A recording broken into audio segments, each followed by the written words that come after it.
Assalamualaikum warahmatullahi wabarakatuh. Selamat pagi, salam sejahtera bagi kita semua. Di pertemuan 9 yang lalu kita sudah membahas mengenai portal struktur portal sederhana. Pada pertemuan ke-10 ini kita akan membahas mengenai portal 3 sendi. Untuk itu sebelum memulai materi, silakan Anda simak video berikut ini terlebih dahulu.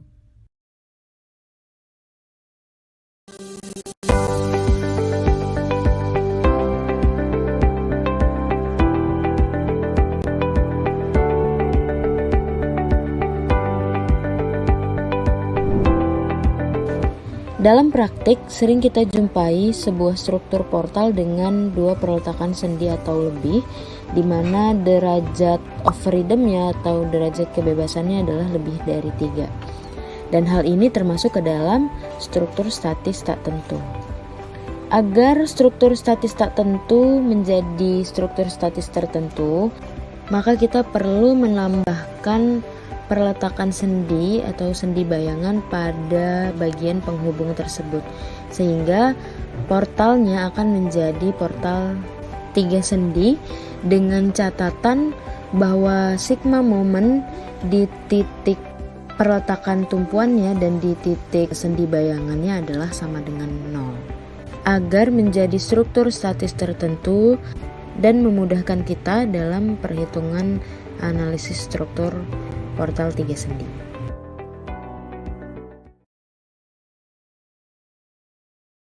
Ya, itu tadi video mengenai portal 3 sendi, dan pokok bahasan pada pertemuan kita hari ini adalah tentu saja kita akan langsung terjun ke pembahasan soal.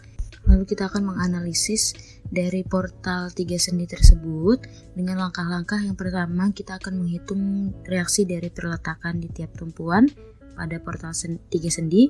Kemudian kita memisahkan struktur yang stabil dan struktur yang kurang stabil. Lalu kita lakukan kontrol dengan persamaan kesetimbangan. Baru kita lakukan keseimbangan gaya-gaya vertikal, horizontal maupun keseimbangan momen gayanya.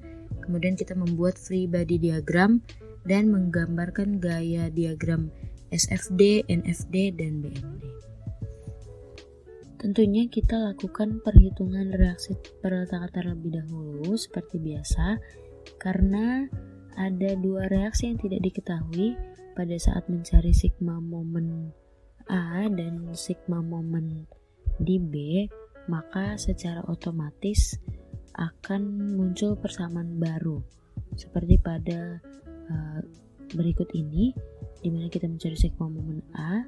Ternyata di sini ada nilai VB dan horizontal di B yang tidak kita ketahui, sehingga menjadikan persamaan 1 di sini. Lalu pada sigma momen di B kita juga mendapatkan persamaan kedua, di mana nantinya persamaan ini akan kita lakukan substitusi eliminasi.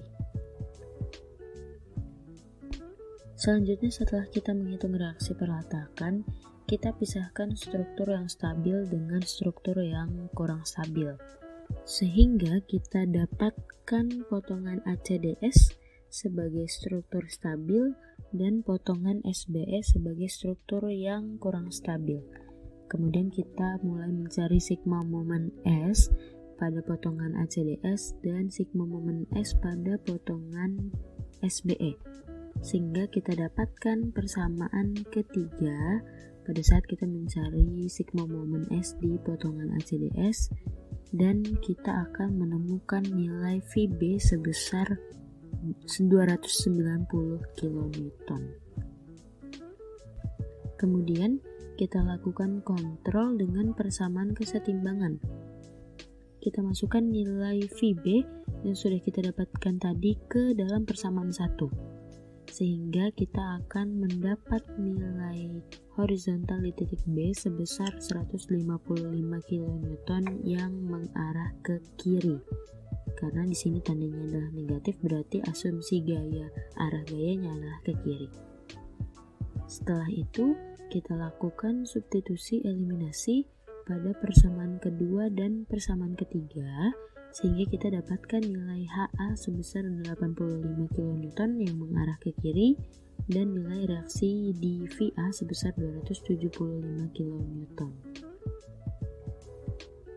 Setelahnya, kita lakukan kontrol dengan sigma V sama dengan 0 dan sigma H sama dengan 0 untuk mengecek kesetimbangannya. Kemudian kita lakukan free body diagram untuk mengecek atau menghitung gaya vertikal pada portal. Gunakan cara seperti biasa dalam menghitung gaya vertikal pada free body dan hasilnya akan tampak seperti pada gambar berikut ini.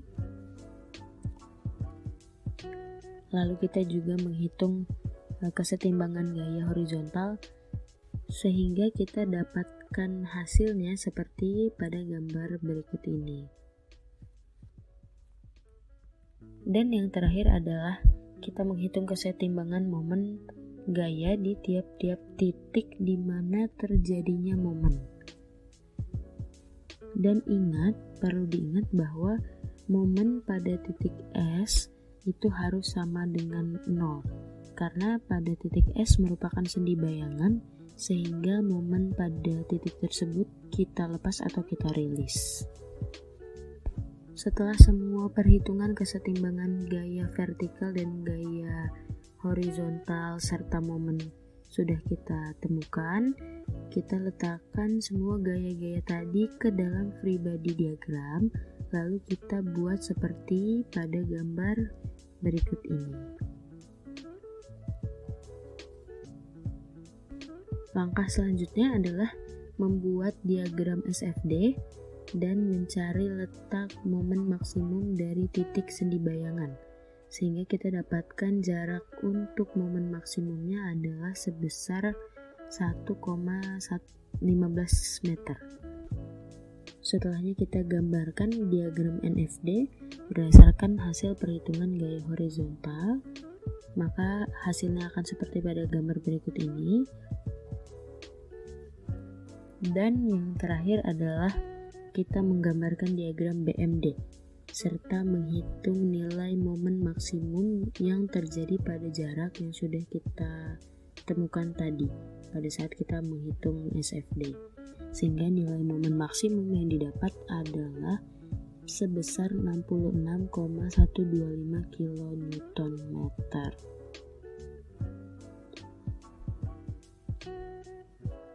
Itu tadi adalah langkah-langkah dalam menganalisis struktur portal dengan 3 sendi, sama seperti halnya pada balok Gerber di mana terdapat sendi bayangan atau sendi dalam pada portal, maka momennya harus kita rilis atau momennya akan menjadi sama dengan 0. Silakan Anda pelajari kembali mengenai portal 3 sendi ini. Kita akan bertemu kembali pada pertemuan berikutnya. Terima kasih. Wassalamualaikum warahmatullahi wabarakatuh.